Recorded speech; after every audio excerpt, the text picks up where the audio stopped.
You're telling me that raphinha said all of this just to drop a disaster class and for Argentina to destroy Brazil. So raphinha said, are we going to beat Argentina? Yes, no doubt about it, on and off the pitch if I have to.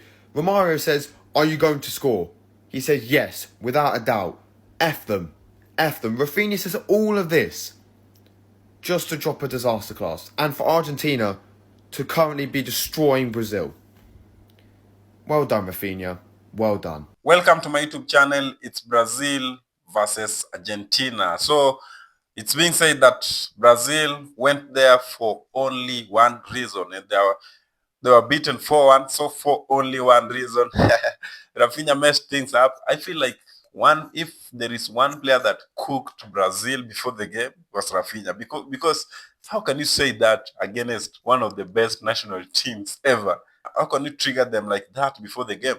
I feel like Rafinha messed everything. Rafinha cooked Brazil yesterday because even watching how he was playing, Rafinha wasn't in that game. Because to be honest, he has a rating of I think 6.4 after the game. Rafinha is the cost of Brazil losing 4-1 against Argentina yesterday. And big shout out to Enzo Fernandez. He really did a good job.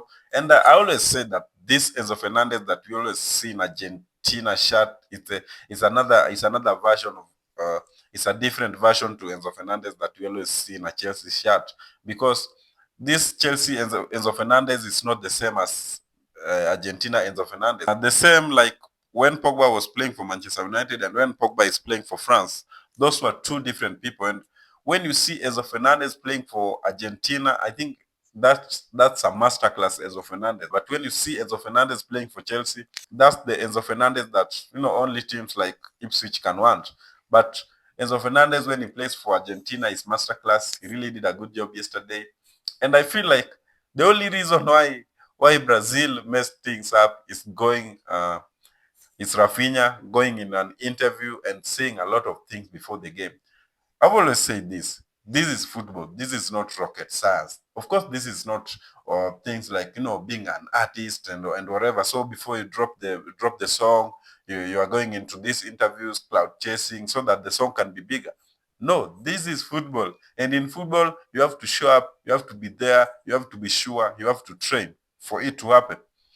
This is what I feel a lot of players recently have been missing, because I even saw Lamine Yamal saying in an interview. Of course, he talked a lot of things. I don't want to get into that. He talked a lot of things, especially concerning Real Madrid. He said that they are going to win the UEFA Champions League with Barcelona. And I always, so at some point, I like players when they have self-confidence. Like Rafinha went in an interview. The only thing he did wrong was saying that they will they will beat Argentina on and off the pitch, and they will F them. So that's the only problem that I have with him, because he used some useless words. You can't say that you're going to F a national team that uh, recently won the World Cup. It's like Rafinha was out of his mind. I don't know whatever he used before the interview, but he needs to be checked, because I feel like there was something wrong with his brain. How can you go and trigger Argentina like that?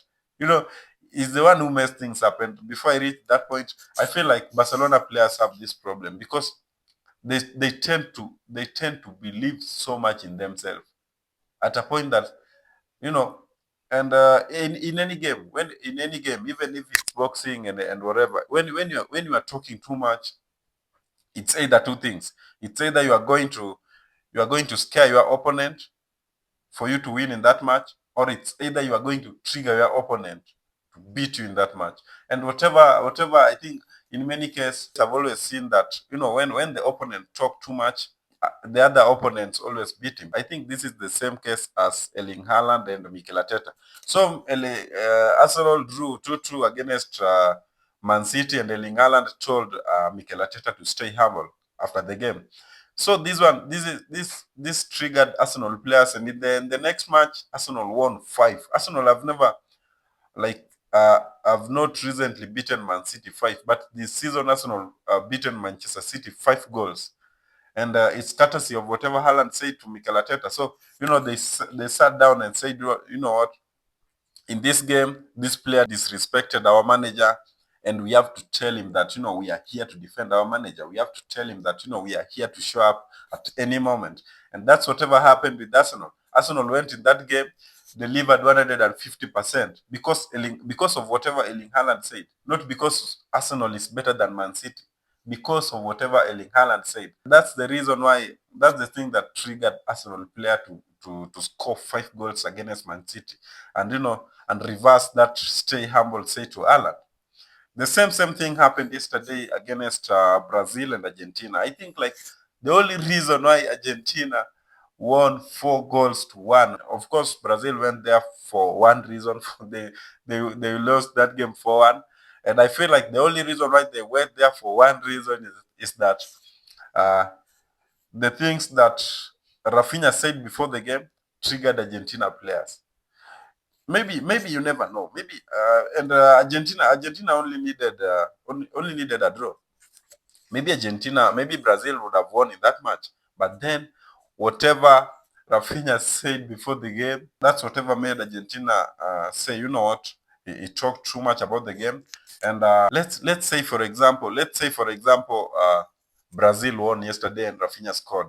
How will be the internet look like right now? Because I think that's a disappointment that Argentina players never wanted to happen. Because if a player goes before the game in an interview and said that, we are going to beat them on and off the pitch, we are going to F them, of course I'm going to score.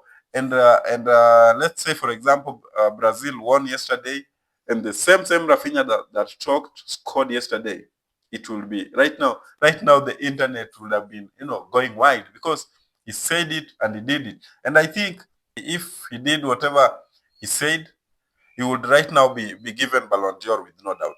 He would have won the Ballon d'Or with no doubt. I think like even me, I would have approved him to win the Ballon d'Or, but because he never did whatever he said, he was one of the biggest flop yesterday.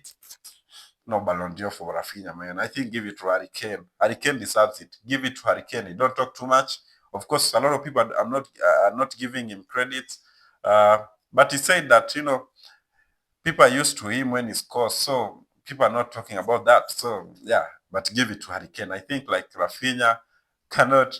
If he never meant whatever he said before the game, then you don't deserve to win the Ballon d'Or. But I think Brazil were in a good position to win against Argentina yesterday. But when Raphinha went into that interview and said a lot of things that he said against Argentina, I feel like that's the reason why Argentina players delivered 150%. They sat down and they sat down before the game and said what he talked, and if we let it happen, it will be a big shame for us. So let's go there and do it. So every player delivered 150% only to win against Brazil yesterday. So I feel like the game was good before the clout and before the bullshit talks in an interview, but the only player that spoiled it was Raphinha yesterday with these interviews and talking too much. It's good to believe in yourself, but believing in yourself too much, it's always bad, because I feel like he messed Brazil against Argentina. There is no way Argentina would have let Brazil beat them yesterday. Even especially after whatever Raphinha said in an interview, there is no way that Argentina would have let Brazil win against them yesterday. So I think like the only player that cooked Brazil up yesterday was Raphinha. No way you should do that. This is football. This is not rocket science. Tell me what you think about this one in the comment section. Do you feel like if Raphinha never went into interview, Brazil would have won against Argentina? Or do you think that Argentina was just a better team compared to Brazil? But all in all, Argentina is a better team compared to Brazil. But then, according to me, the only reason that made Argentina delivered 150% was because of whatever Raphinha said before the game. So guys, tell me what you think about this one in the comment section. And the last thing, don't forget to like, share, and subscribe to my YouTube channel. Adios.